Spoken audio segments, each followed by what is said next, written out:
For 5 days in the fall of 1948, the air in a Pennsylvania mill town turned thick enough to kill, and the country walked away from that week having accepted something it never had before, that the air a person breathes is the federal government's responsibility. I'm Nick, your host for this week's episode of The Weather Vault. On October 27, 1948, a yellow smog settled over Donora, Pennsylvania, a town of 14,000 people folded into a horseshoe bend of a river 20 miles south of Pittsburgh. For decades, the smokestacks of U.S. Steel's zinc works had poured sulfur dioxide and fluoride over the valley, and the town had learned to read that smoke as the smell of a paycheck. With almost everyone in Donora working the mills, the haze that grayed the wash on the line was the price of the wages that hung it there, and no one in Washington had any say over it, because in 1948 the air above a town was that town's own business. That week the mills ran exactly as they always had.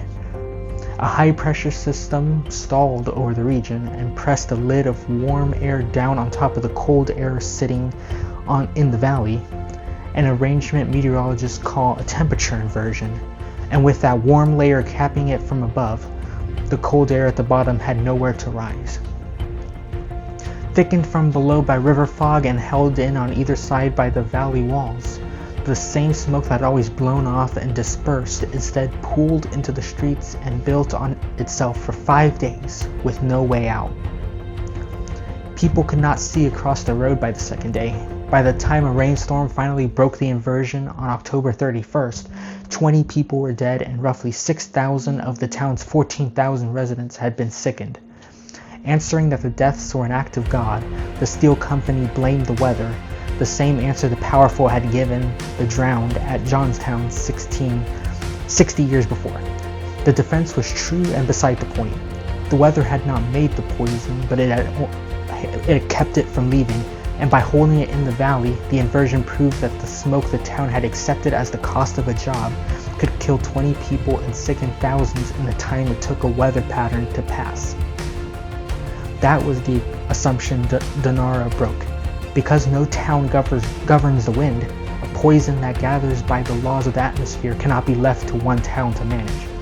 To count the dead and study the air, the U.S. Public Health Service arrived, and the report it published in 1949 put the federal government, for the first time, inside the question of what a town's air was allowed to carry.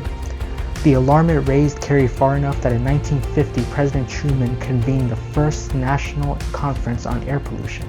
In 1955, Congress passed the Air Pollution Control Act, the first federal law ever written against air pollution, declaring it a danger to public health and sending federal money to study it.